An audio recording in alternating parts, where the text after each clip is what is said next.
Hello there, YouTube. Please help us out, like this video, and subscribe to the channel if you haven't already. We're recapping Monday's action and taking a look at offense in June. Up next, offense is coming around. We'll tell you all about it. Welcome into Fantasy Baseball today on Tuesday, June 14th. Frank Stampfl joined by Scott White and Chris Towers today on the show. Another big injury, this time at second base. We will take a look at offense hitters who are heating up, Team Name Tuesday, and much more. But let's jump right in. Oh my goodness gracious! Oh my goodness gracious. Player of the day, and we will start with Chris.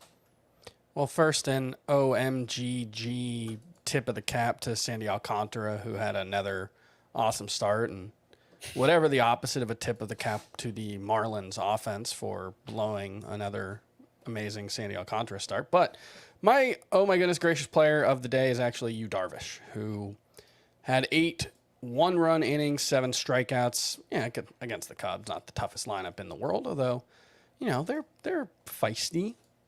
They got some guys, and yeah, Darvish is weird because he's been fine for the most part. It's been up and down, but he's giving you a ton of volume is the one thing you're especially getting from him.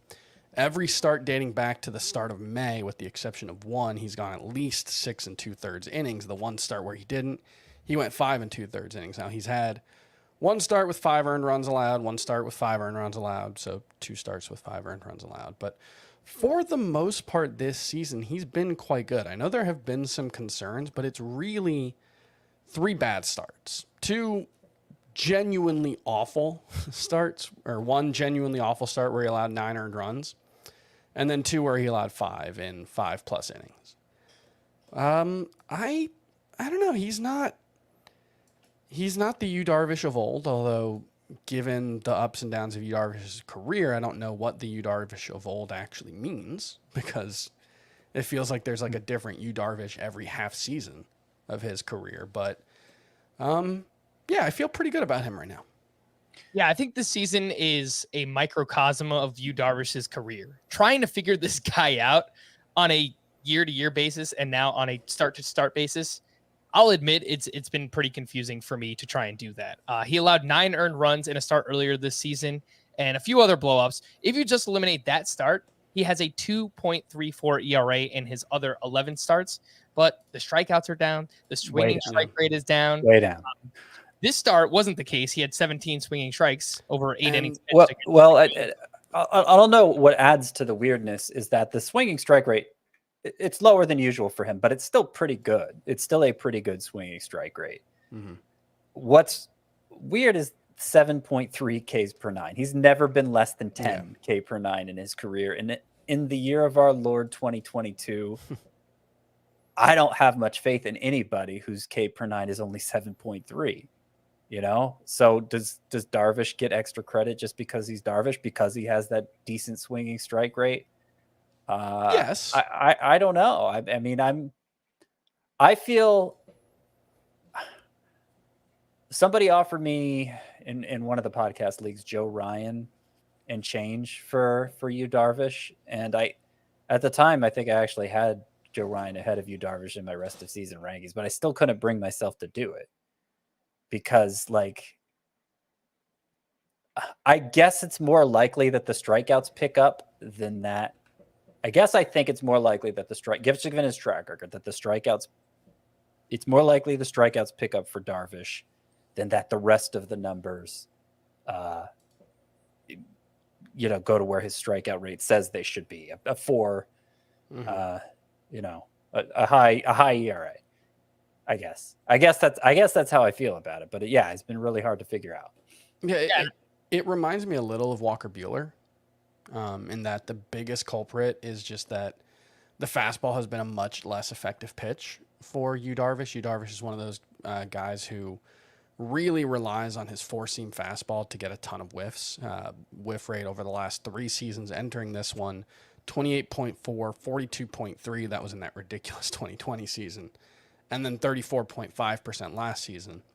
Entering tonight, it was 16.8%. That is a massive collapse. His whiff rate is more than half or less than half of what it was last season. But Today he did have 7 on 16 swings, 44% whiff rate. That's more what you're looking for from you, Darvish, and I think that's going to be the key moving forward. And he is someone who has seen a significant dip in his spin rate over the past couple of seasons, especially, from the second half of last season on, basically. And whatever the sticky substance ban, whatever happened there, it seems to have made his fastball less effective, which is similar to what we had seen with Walker Buehler, obviously. The flexor strain, may have played a part in that as well. But I have faith in Yu Darvish's track record enough to buy, I don't know if low, but just buy him being an above average starting pitcher moving forward. Not an ace, but, still a top 36 guy. All right. Chris, if you have him on your team, do you look to capitalize, sell high, or just hold? I would hold. I would have to be, I would have to get a pretty awesome offer. Like I said, I still view him as a top 36 at least starting pitcher. All right, fair enough. Scott, oh my goodness gracious, from Monday.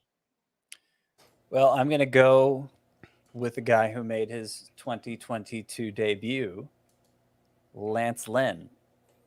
It was, oh my goodness gracious, in a bad way, because I was excited to start Lance Lynn, stashed him all this time.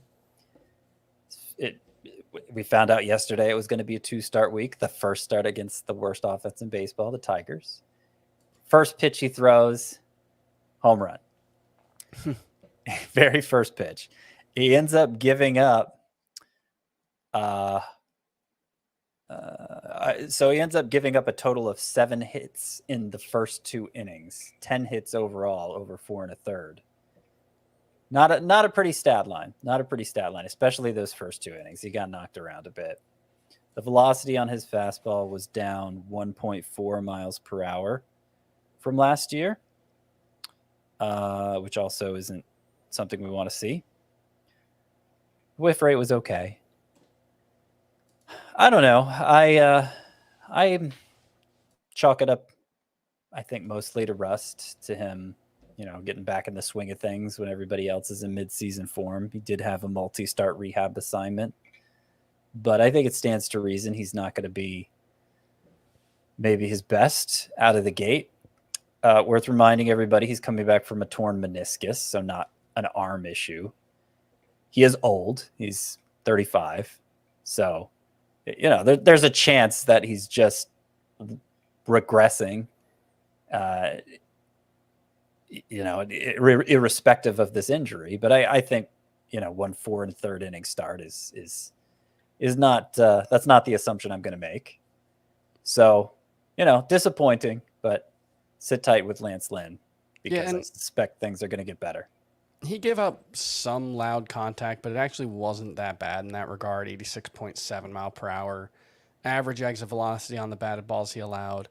7 hard hit balls on, I think, 19 balls in play, which is a 38% rate, which isn't good, but it's not like shield your eyes bad. So I think there was probably some BABIP luck at play here.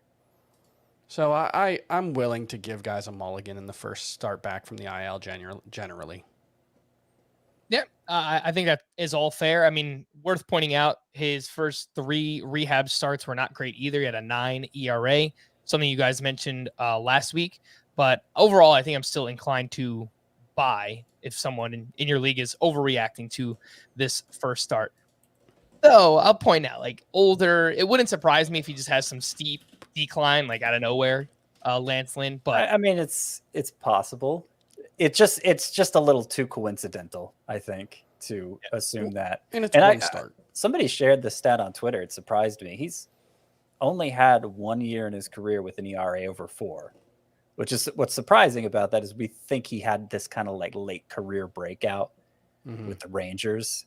And he did in terms of him becoming a strikeout pitcher, but he was a reliable pitch to contact type for the Cardinals for several years before that. So he's been a bankable fantasy asset for a long time.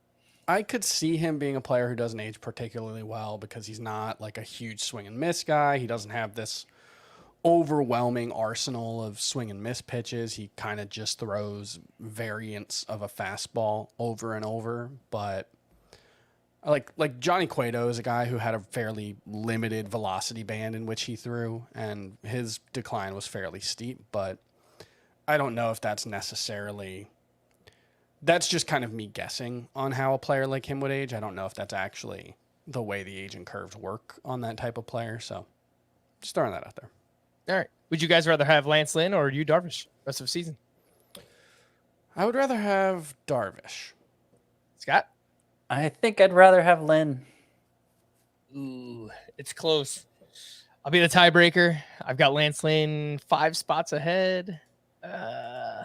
I'm not saying it with much confidence, but I'll take Lance Lynn, I guess. Oh my goodness gracious, for me, Lane Thomas. Let's get a hitter in here. He went 2 for 4 with his 7th home run. Scotty keeps crushing it with the sleeper hitters. And in the month of June, as I will point out with a bunch of hitters later on, Lane Thomas is crushing it. 395 batting average, 4 homers. 3 of those came in one game. He also has 3 doubles, an OPS over 1,200. Small sample size, like 10 or 11 games.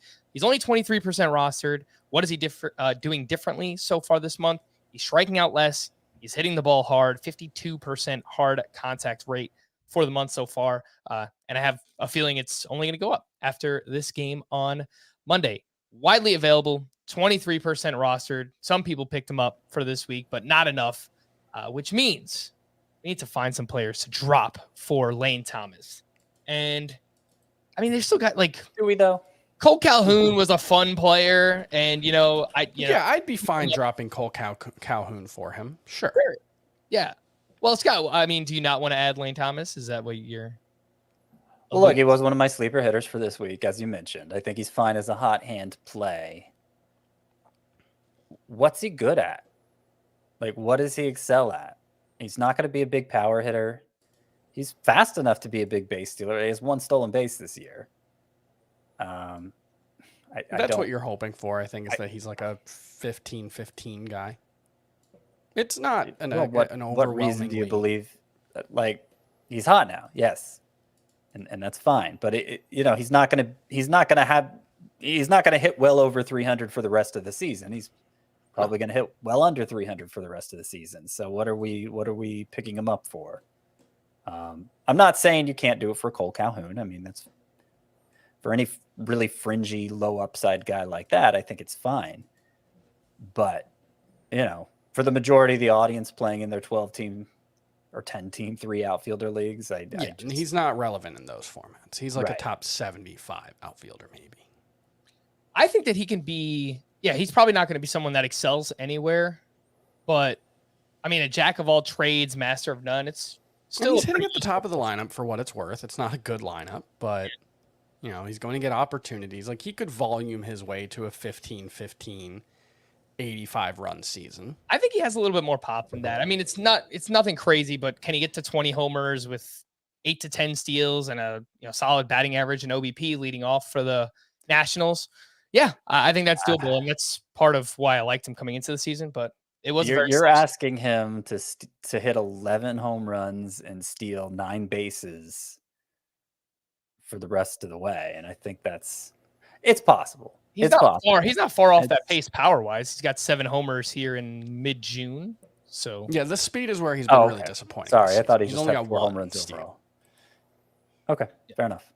all right, Cole Calhoun is one name that I wanted to bring up. I think he's perfectly fine to drop for him. Hunter Dozier, 43% rostered. That's fine, yeah. Brandon Marsh is 45%. I mean, I guess that's fine. close, but we could do that. Mark Hanna has actually sneakily been okay. Anyone else? Who else pops out here? Yeah. All right, well, those are the names. Those are the names I have for you. I don't know what Ozzie Garcia's roster rate is, but I think Ozzie Garcia is fine to drop for him. Yeah, he's 41%, so he's right around there. Kike Hernandez would probably be another one. I don't know what his roster rate is, but again, even like Andrew Benintendi's been okay this season, as in he has a high batting average, but he's literally doing nothing else. So, like, I'd be fine dropping him. Enrique Hernandez is 45% rostered. Yeah, like those. We're not talking about most leagues where he's relevant, but Yeah, I mean, I just want to clarify 0 steals.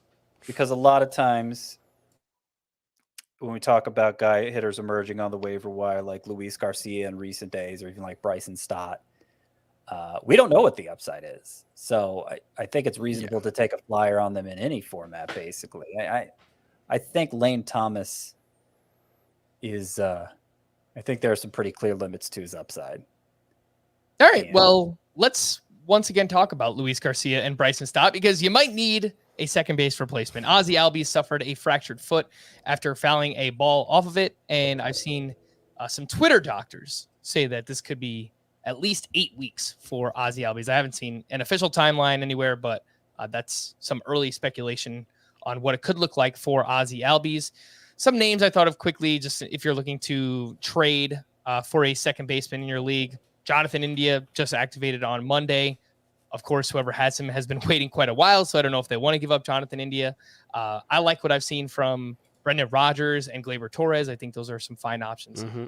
Javier Baez, I don't know that his value will ever be lower than it is right now. So if you want to take a shot on that, I think that makes perfect sense. I think it makes sense to be skeptical of Javier Baez ever turning it around this season, but the only chance, one of the few chances you're going to have to replace Ozzie Albies' kind of production would be if Javier Baez figured it out. And like I mentioned last week when we talked about him, what he's done so far this season is not dissimilar from what he did in the shortened 2020 season, and he bounced back in 2021 and had a very good season. So yeah. We're right there too. We're right at basically right the around point 60 that the games. 2020 season ended, which is just a reminder of how weird that season was. And because a lot of people didn't want to take anything from the 2020 season, so that's the kind of sample we're talking about that we've seen so far.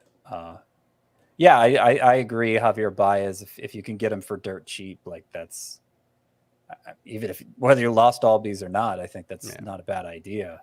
And I think Jorge Polanco is probably a pretty good buy low candidate. I know he's heating up lately, but still, the overall numbers are pretty bad. It's a good time to have lost a middle infielder because of all the young guys emerging there lately. You mentioned Stott and Garcia. I like the upside of both quite a bit.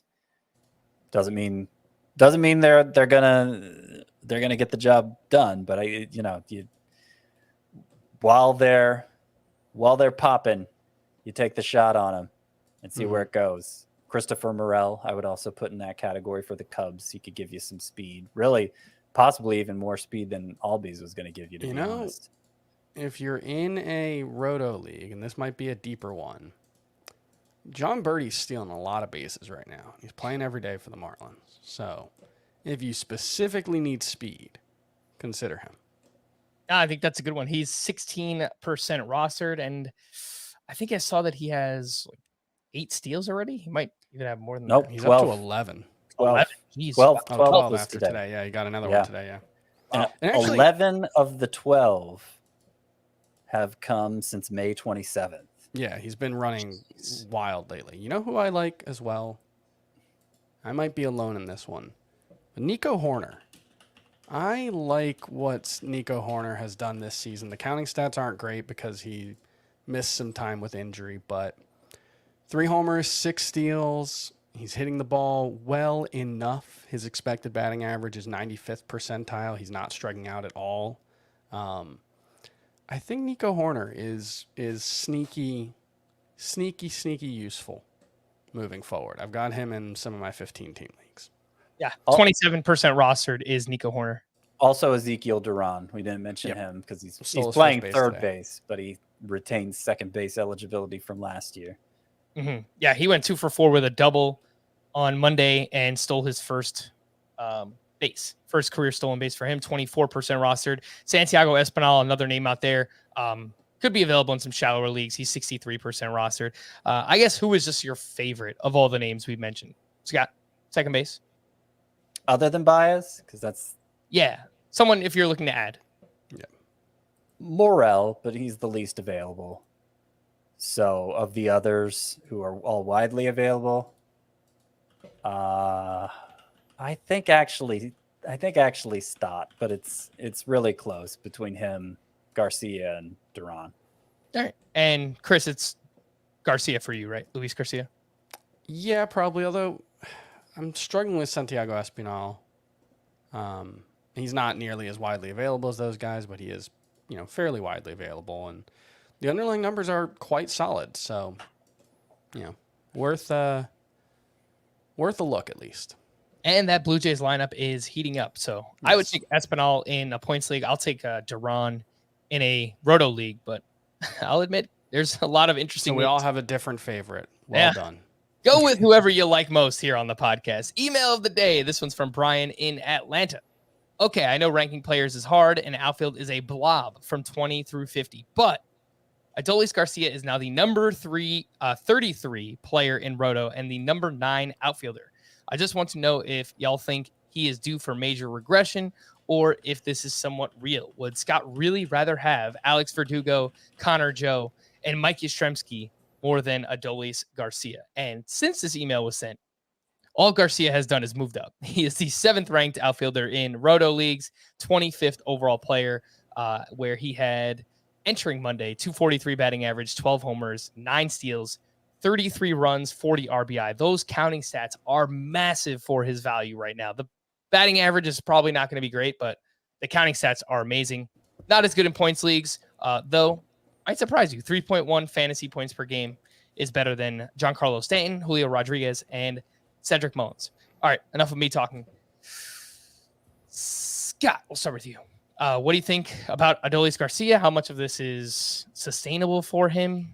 Would you really rather have Verdugo or Connor Joe over Garcia?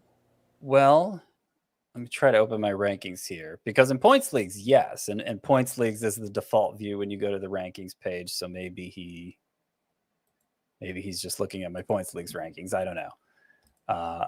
Adolis Garcia is terrible in terms of plate discipline.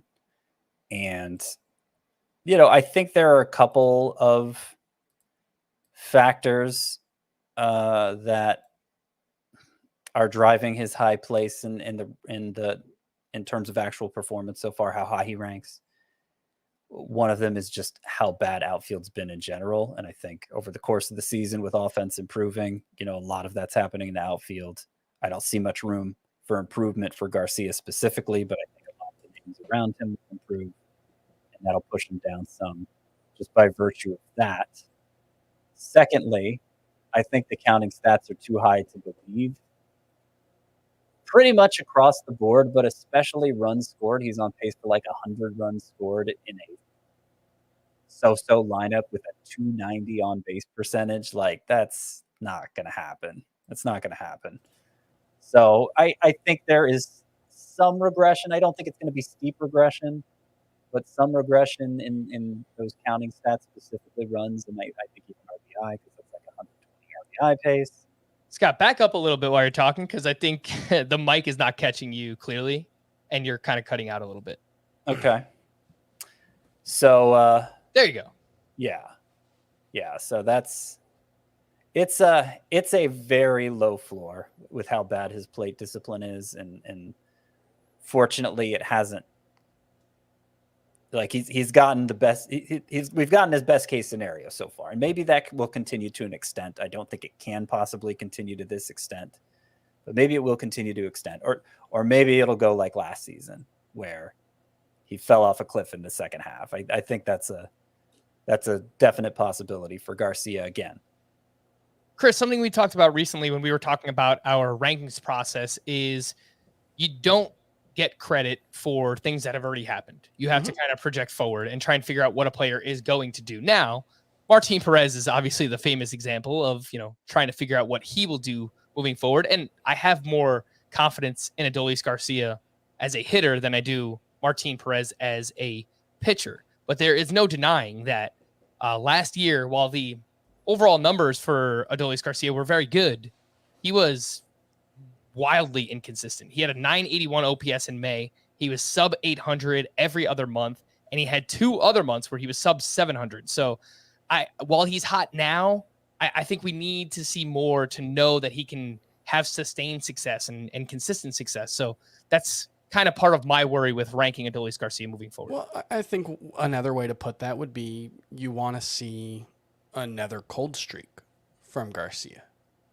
You know, that might be a weird thing to say, but the season is all about ebbs and flows. You know, that's how it is for every player. Some players are more consistent, some players are less consistent, but right now we're seeing Adolis Garcia at the peak of an ebb, I think would be the way to phrase that. He's got a 945 OPS in the month of June. He's got 4 home runs and 49 plate appearances entering today. He already has 2 months, however, this season with a 676 OPS in April and a 726 OPS in May. I think, 726 sort of splits the difference between the two, and that's probably more representative of his true talent level. Something like a 250 hitter with a low to mid 700s OPS is where I would peg him. But 4 homers, 2 steals in that month. He's got at least 4 homers and 2 steals in every month so far.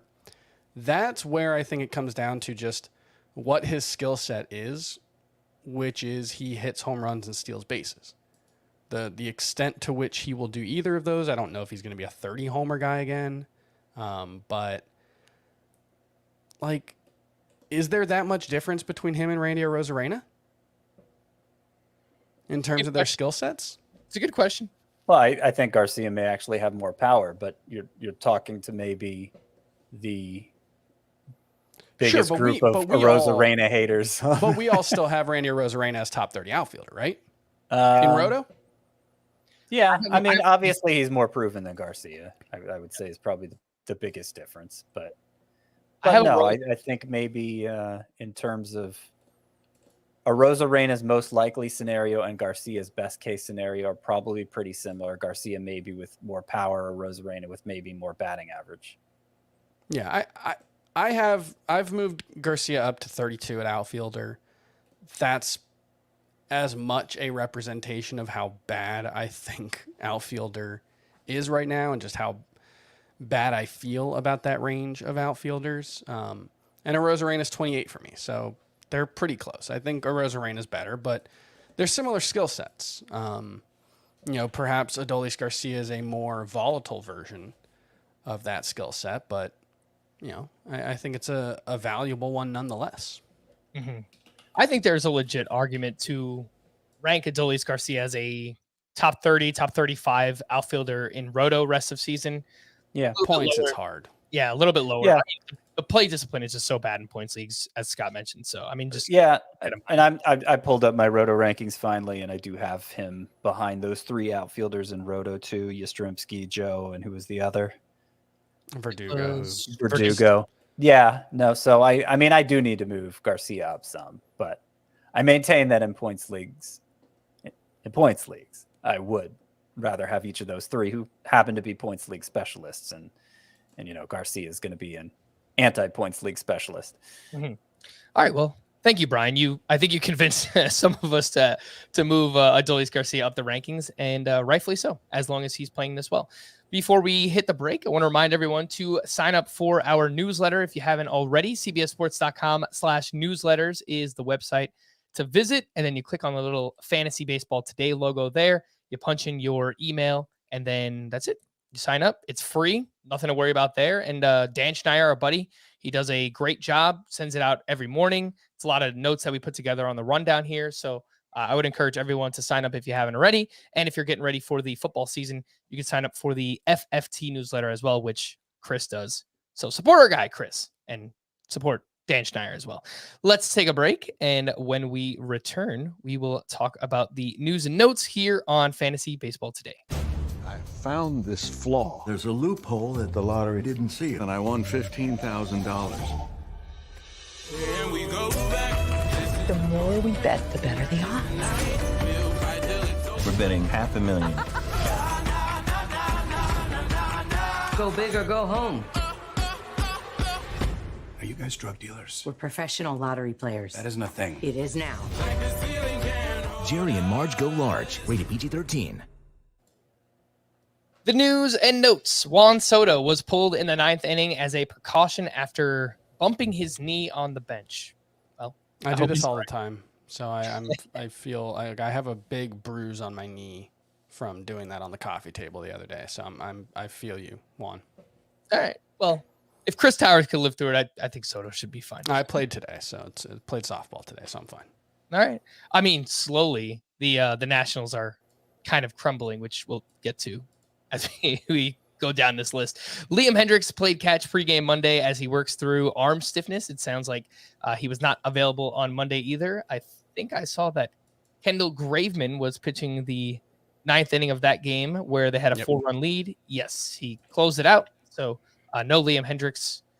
Hope he's all right. I mean, arm stiffness feels like that could go a few different ways. Jonathan India was activated on Monday, though he was not in the Reds lineup. Sounds like he'll be good to go here on Tuesday. Wander Franco began agility work on Monday. He's on the IL with a quad injury. And I mean, if he's just starting stuff up now, probably still a couple of weeks away for Wander Franco. Matt Chapman took part in batting practice Monday and is expected to return to the lineup on Tuesday. Josiah Gray was scratched from his start Monday due to an extended rain delay. The team started Erasmo Ramirez instead, and it didn't work very well. I'm sorry, Nationals. Michael Kopech is feeling a lot better after getting fluid drained from behind his knee. He was cleared of structural damage, though we still don't know if he will make a start this weekend. It would come against the Astros anyway, so I would say avoid. Jorge Polanco was out of the lineup Monday as he manages back soreness. Jake Berger crushing it. What happens? Hit in the hand with a pitch on Monday, and he got removed from the game. Hopefully he's all right. Joe Ryan will return and start on Tuesday against the Mariners. Yasmani Grandal placed on the IL with lower back spasms. He was dealing with a hamstring injury over the weekend, and then somehow that developed into back spasms. So hopefully some time off can help get him back on track. Jesus Luzardo threw a long toss off flat ground on Monday. That was his first time throwing a ball since landing on the IL on May 15th. So about a month of doing nothing for Luzardo. Yeah, I would say this problem. I would be surprised if we saw him before the All-Star break. Yeah, that timeline makes sense. About a month and a week or so. Yeah, and the results were sporadic. So, I mean, I wouldn't mind taking their time and being cautious with him. Obviously, he's still a young pitcher with a bunch of upside. So take your time there, and hopefully he comes back strong. Steven Strasburg was placed back on the IL after experiencing discomfort following a bullpen session. They didn't really specify. Obviously, he's coming back from a major injury, but it sounds like it's related to that. And I don't know where this goes, but it does not look good for Steven Strasburg, unfortunately.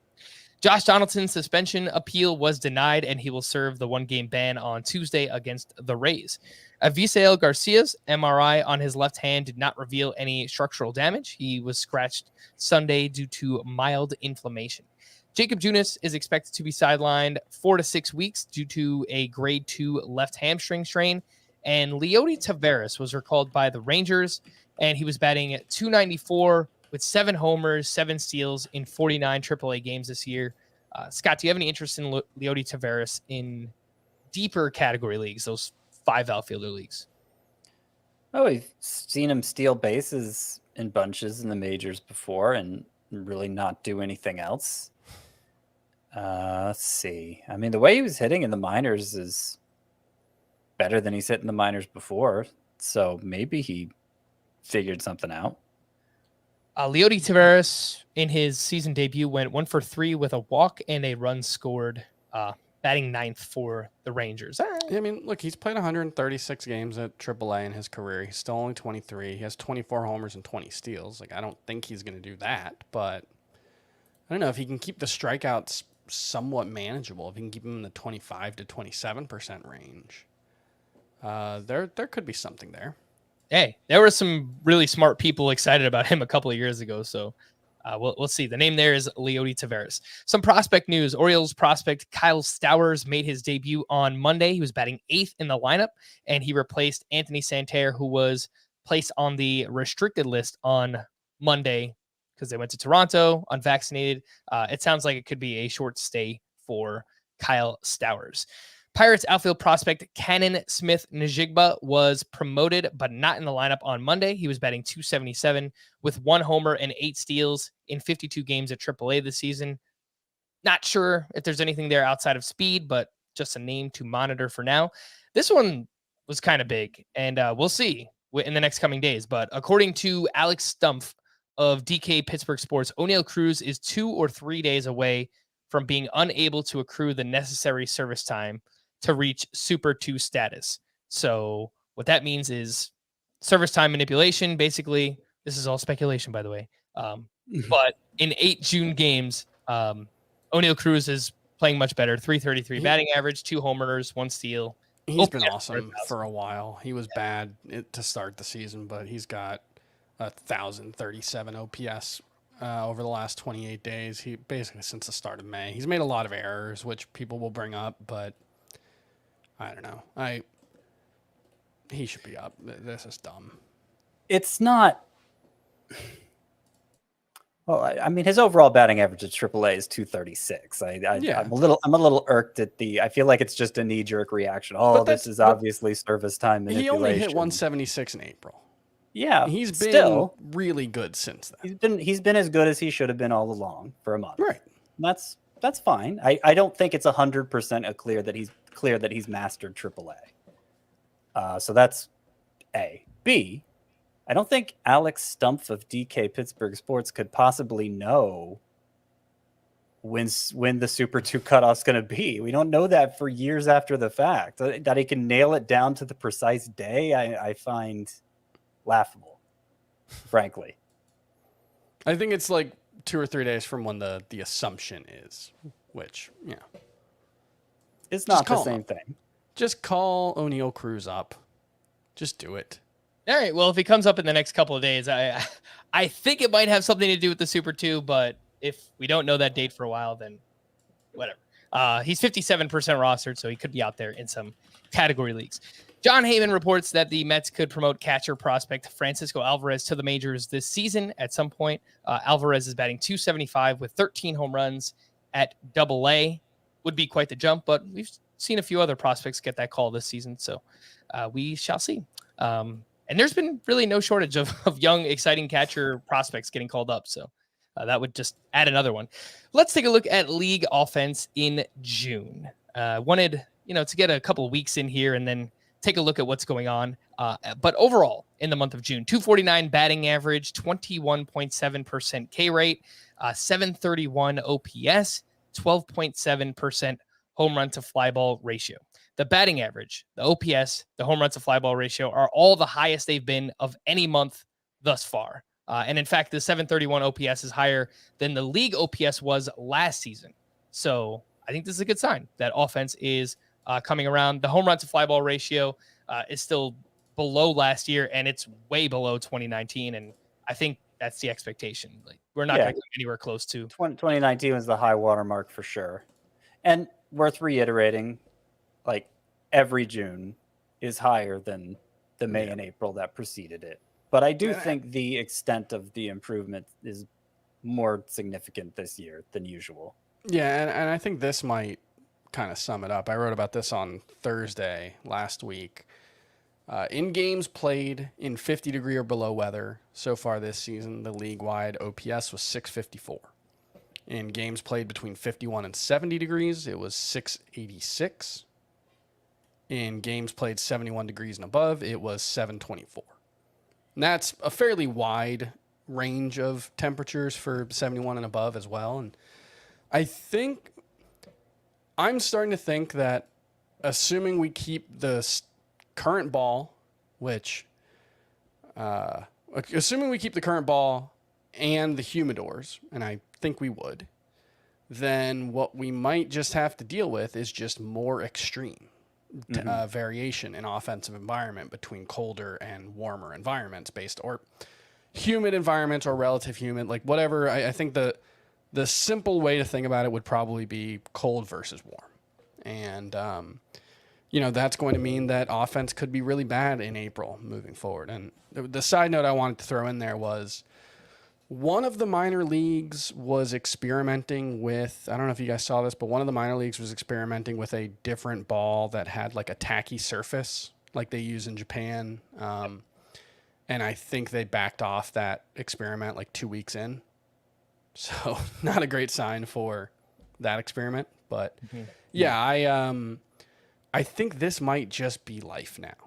at least under these circumstances, which these specific circumstances could change Yes. at any point. But Yes.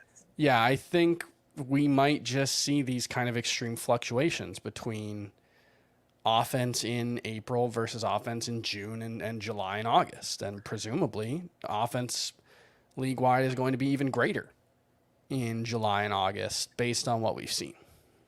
Yeah, and that's what we were theorizing in April, so I guess It's frustrating.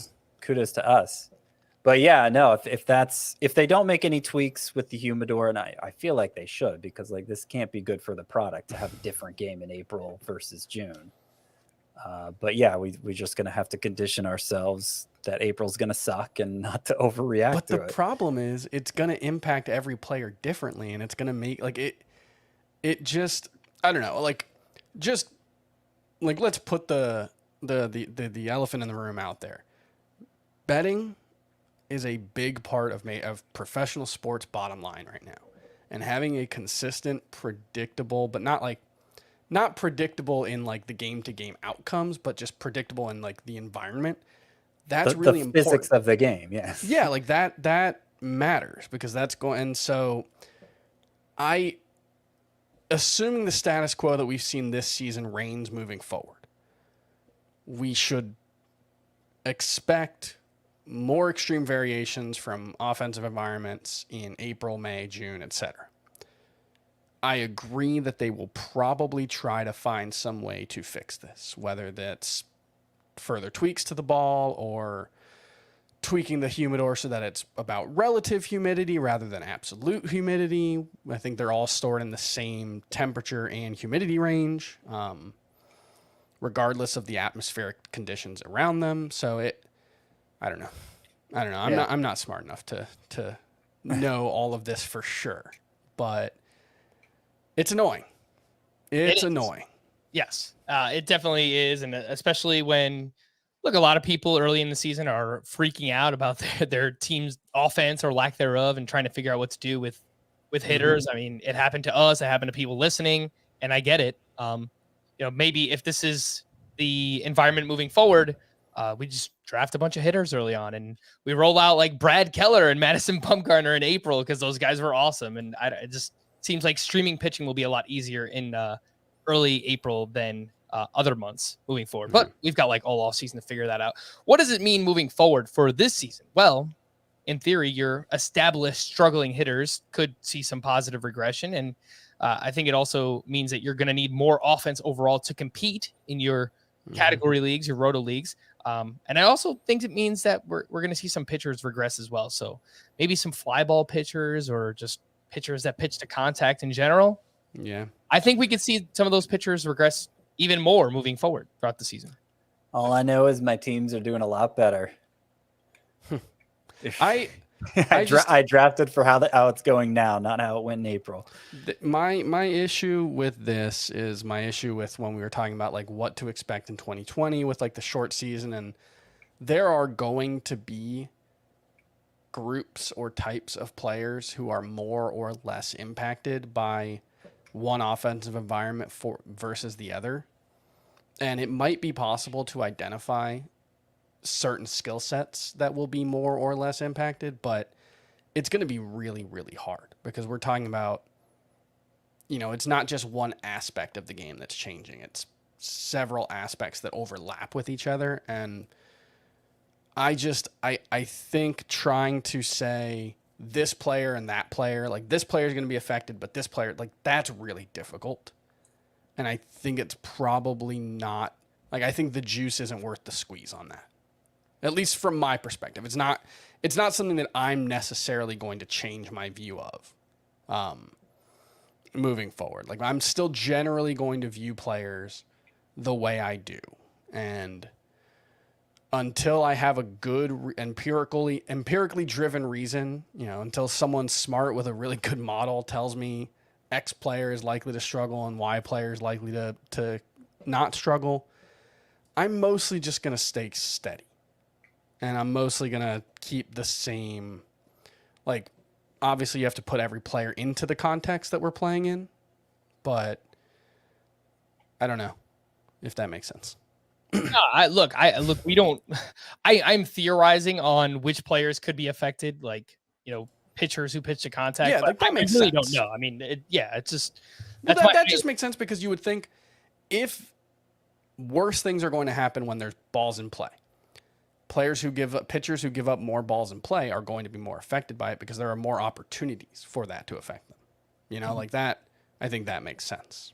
Yeah, it's a pretty basic hypothesis, but yeah, I mean, in terms of like which specific hitter will turn around, I can't tell you. I can tell you that there are hitters that are turning it around, and these 4 were the first 4 that stood out to me. Nelson Cruz in the month of June, 405 batting average, 3 homers, an OPS over 1100. Kyle Schwarber, the beefcake, he's coming around. Remember what he did in June last year too? I think he hit like 16 home runs, 318 batting average, 5 homers, 4 doubles. An 1150 OPS for Schwarbs. Brian Reynolds, we needed this because he's been quite bad. 395 batting average in June, 3 homers, 1 steal, and OPS over 1,000. And then Jose Abreu just added a double dong on Monday, and so far this month, 319 batting average, 4 homers, 1025 OPS. These are all pretty established hitters, and I think it's a good sign that they are coming around. Yeah. Well, and to Chris's point, Nelson Cruz, Kyle Schwarber, and Jose Abreu, they're not the sort of hitters we would have pegged to have to suffer inordinately during that bad April. Brian Reynolds, maybe. Yeah, you could see that. Marcus Semien, who has also been coming around lately, totally makes sense too, that he would struggle with that April environment. But we're not going to be able to, like, it's bad for every hitter, and it's going to be it's going to affect ones we don't see coming. And here's the especially hard thing, and this is what I wrote about with Joey Votto in Thursday's Trade Values column, is like, was his early season struggle just a cold streak? Was it the result of that tinkering that he did in the offseason, that weird hockey puck bat? And was it the offensive environment? Probably some combination of all of those things. And the thing that makes this especially tough is, like with Nelson Cruz or Joey Votto, both of them are very old for baseball players.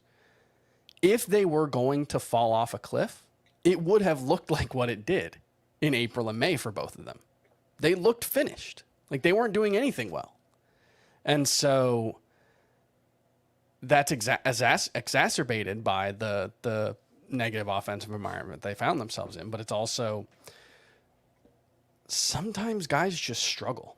Sometimes guys just don't have a good month, and there's not a reason for it, at least not a reason that we can point to and explain from the outside. And so that's what makes this really hard, and the changing offensive environment makes it even harder.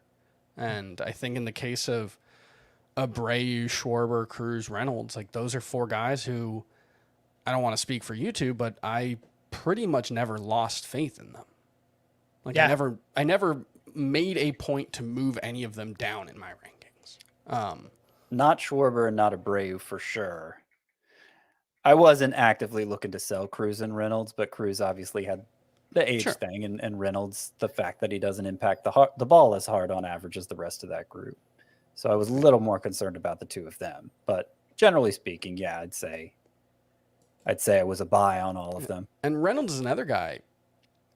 You know, he was bad in 2020, which is about the same sample size as what we have. So, yeah, I still think as much of a sample size as we do have, and it's not to say that you should just ignore everything you've seen, but you should have a baseline, and that baseline should be hard to move, and especially so when I think we just have bad data right now. I think that's just what it comes down to, is that the data that we have so far this season probably isn't going to tell us all that much about what's going to happen moving forward relative to even other 2-month sample sizes.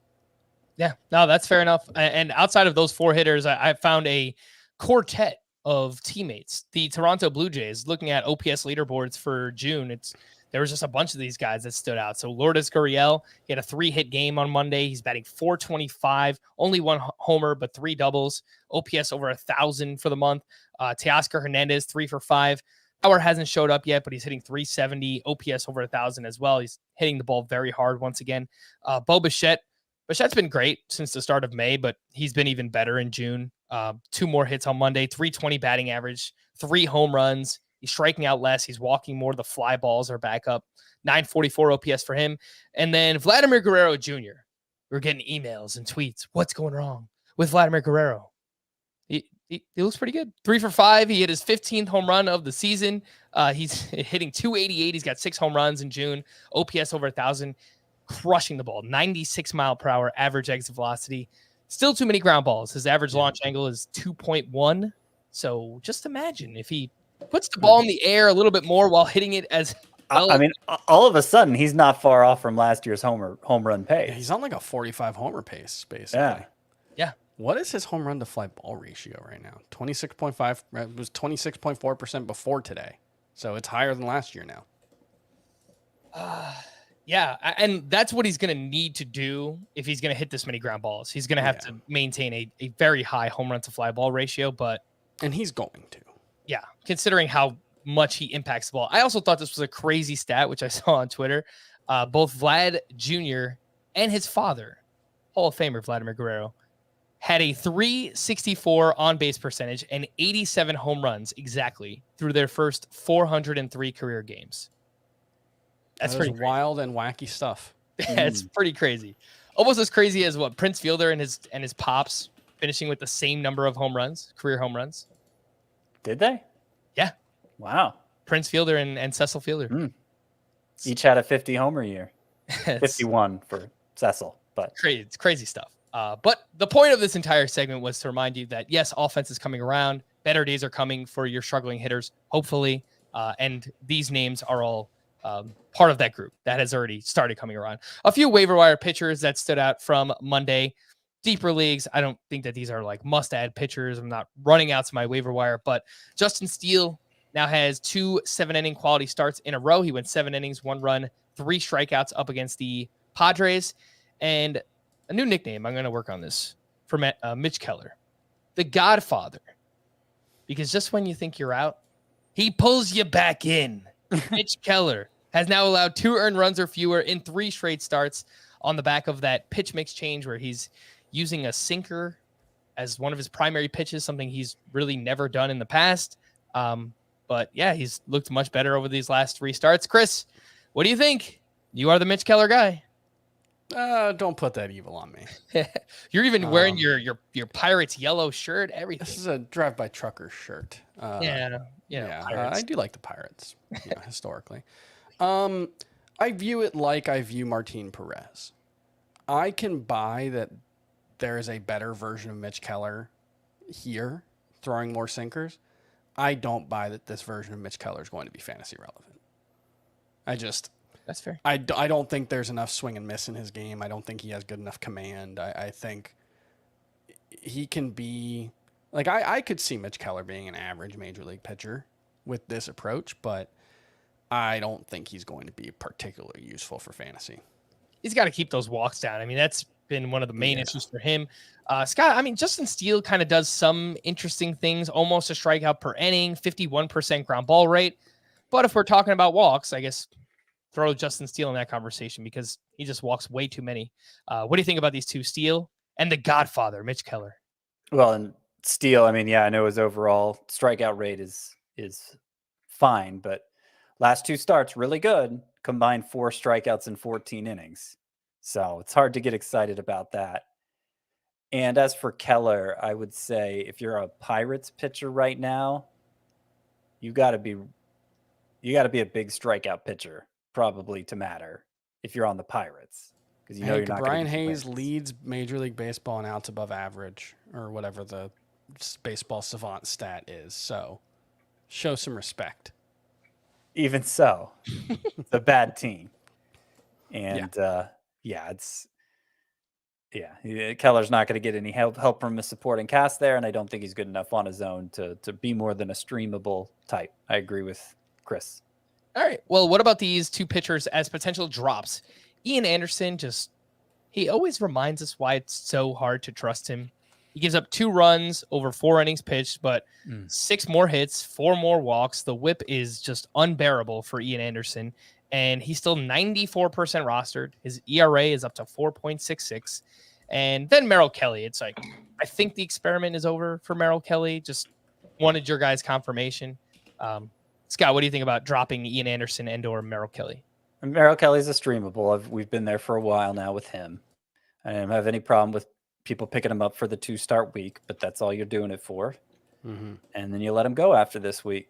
Ian Anderson's frustrating because I feel like he should be better than he is. It's his swinging strike rate has been virtually identical each of his 3 seasons in the majors, and yet the strikeout rate has fallen precipitously each year, and I don't know what's going on with that.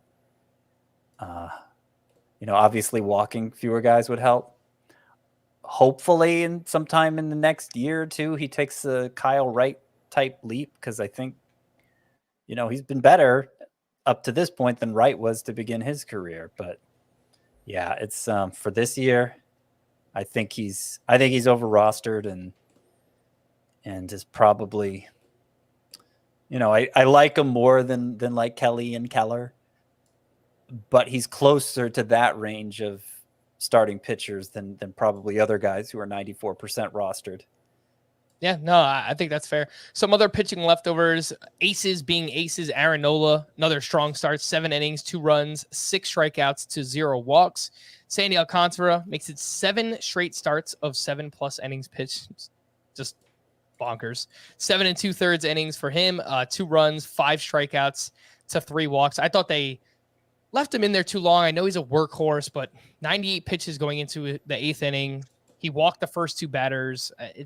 I felt like watching that game, I think he might have fought Don Mattingly if he tried to take him out before that, though. Well, he ends up leaving the game, and they show him in the dugout, and he's like screaming at himself for not being able to get out of that inning. I know, but if you're gonna leave him in that long, I just let him face Didi Gregorius, right? It's like, are you taking him out for a lefty to face Didi Gregorius, who then gives up the game tying run? It was annoying. And Alek Manoah makes it 11 for 12 on quality starts. It's just more of the same. 6 shutout innings, 1 hit, 1 walk, 7 strikeouts. The ERA is down to 1.67 for Manoah. And I have a theory. I think he's just pitching to contact more because his quality of contact against is so poor, like in a good way. He just does not give up a lot of hard contact. Yeah. So if that allows him to be more efficient, why not pitch that way? That's just how I feel about Manoah. He's got a 325 career expected WOBA on contact allowed. League average is 370. That is exemplary. I was skeptical about him coming into the season, but I was pretty quiet about it. I didn't really I didn't bring it up a lot. I didn't really reflect it in the rankings. Like, he was still a top 30 starting pitcher for me, which was too low, clearly. But I wish I had actually drafted him. Yeah, I have no shares of Manoah myself, and look pretty dumb for that. A few other pitchers. Christian Javier gets back on track. His second quality start of the season, 6 innings, 2 runs, 7 strikeouts at the Rangers.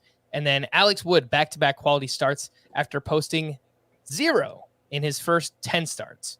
6 innings, 2 runs, 5 strikeouts there. And his xFIP and FIP are much lower than his ERA. I might look to buy Alex Wood on the cheap if you could. Scott, what do you think about these two, Javier and Alex Wood? Yeah, I agree. I've been keeping an eye on Wood all season because the underlying numbers have looked fine. He had 2 great matchups this week, so he was a good sleeper pickup. But unlike Merrill Kelly, he might be somebody you actually hold on to. And Christian Javier is just great. I know his last start was not, but I hope he sticks in the rotation after even when Jake Odorizzi is healthy, because he does seem to be on the mend, but Javier is a lot better. Some hitting leftovers worth mentioning. Paul Goldschmidt went 3 for 4 with his 13th home run. He is batting .335, which just blew my mind when I saw that number. He is amazing. Dylan Carlson went 2 for 4 with his 3rd home run. Tyler O'Neill in 7 games since returning from the IL, 10 hits, 1 homer, 2 steals, a 30% strikeout rate. It's pretty normal for him, but good to see he's hitting the ball again. Marcus Semien went 3 for 5 with his 11th stolen base. And 5 more home runs for the Atlanta Braves, who are red hot right now. Marcell Ozuna hit his 11th. Dansby Swanson hit his 8th. Travis d'Arnaud hit his 7th homer. Adam Duvall hit his 7th, and he has 5 home runs over his last 8 games. And Michael Harris got in on the fun. He hit his first career home run. 49% rostered is Harris. 36% is Adam Duvall. I would take both over Lane Thomas. I'll throw that out there, and I do like both players, especially Duvall. I mean, when he gets hot, he could just carry your team, so keep that in mind. Some bullpen updates for the Phillies. Corey Knebel was unavailable. Sir Anthony Dominguez pitched in the 9th inning. It was a clean inning for him, and he wound up with the win in that game. For the Cardinals, Giovanni Gallegos entered in the 7th inning with the game tied. The Cardinals then took the lead, and Ryan Helsley came in the 9th inning. He got his 5th save. Someone tweeted at us, Scott, and they said, this is it. Ryan Helsley is the closer. Top 10 closer rest of season. Yeah, I was checking to see when's the last time Gallegos got a save, because there have been instances over the past couple weeks where Gallegos followed Helsley in the game. But if we're talking strictly saves, Helsley has 4 since Gallegos got his last one. So maybe that's the clearest indication yet. I don't think Gallegos has pitched in a save situation. They haven't. Yeah, they haven't. Since May 20th. They haven't had many, I should say. Yeah. Yeah, because he has 1 blown save, but I believe he was in a tie game in that situation. Yeah, he was. So, yeah, I think... I don't know. I think that term probably has... It would have been before the 9th, right? You can't blow a save in a tie. Oh, sorry. I was looking at the wrong game. Yeah. He got a win, but he pitched the 9th inning, and yeah. Yeah. Okay. I think the days of saves might be gone for Giovanni Gallegos, unfortunately. For the Rangers, Matt Moore picked up his first save. Joe Barlow worked Saturday and Sunday. The Padres, Taylor Rogers struck out 2 for his 19th save. And the Twins, they just wrapped up a 1-run victory where Yoan Duran pitched in the 8th and Emilio Pagan picked up his 9th save. To stream or not to stream, we'll start with Tuesday. JT Brubaker at the Cardinals, Matthew Liberatore versus the Pirates, Zach Eflin versus the Marlins, Trevor Rogers at the Phillies, and Yusei Kikuchi versus the Orioles. Eflin. Yep. For sure. I still have faith in Trevor Rogers figuring it out at some point. But, not sure I'd want to start him. I agree. Wednesday, Kyle Gibson versus the Marlins, Alex Faedo versus the White Sox, Spencer Strider at the Nationals, Rich Hill versus the A's, Andre Palante versus the Pirates, and Rowanzi Contreras at the Cardinals.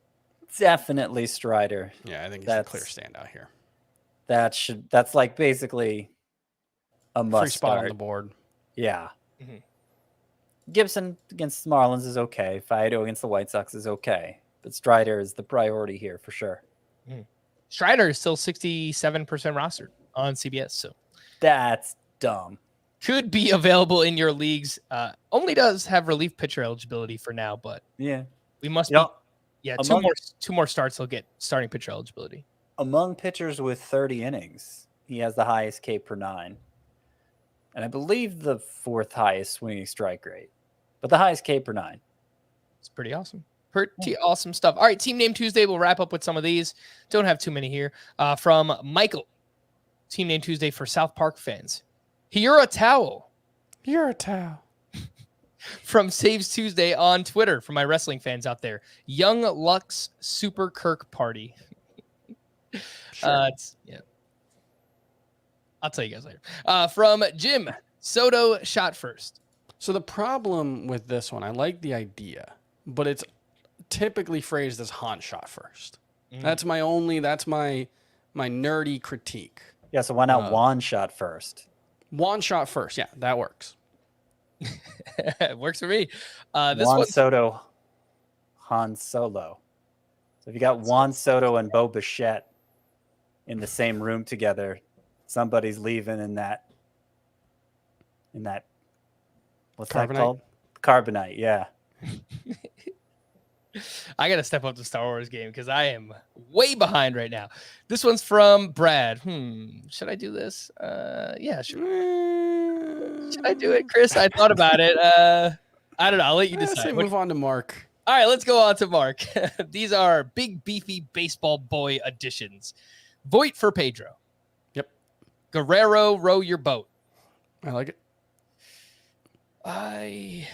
Do you guys know how to pronounce this? It would be Tele Miserable. That sounds right. I think that's how you pronounce it. Yeah, what Chris said. I'm bringing Vogelbach. I like it.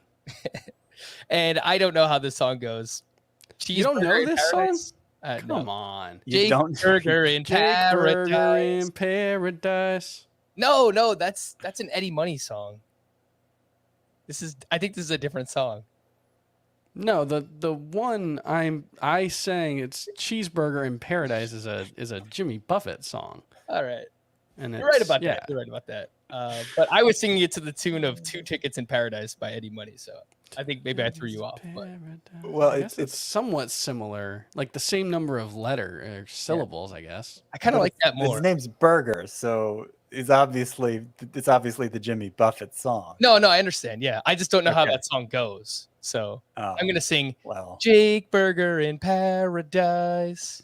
Okay. And the Jimmy Buffett one is Jake Burger in Paradise. So it's similar. I never noticed how similar those are. Maybe there's some kind of crossover we don't know about. Shout out Eddie Money. The ultimate crossover event, Eddie Money and Jimmy Buffett. All right, that seems like a great place to wrap up. For Scott and Chris, I am Frank. Thank you all for listening and watching Fantasy Baseball today. We'll be back again tomorrow. Bye-bye.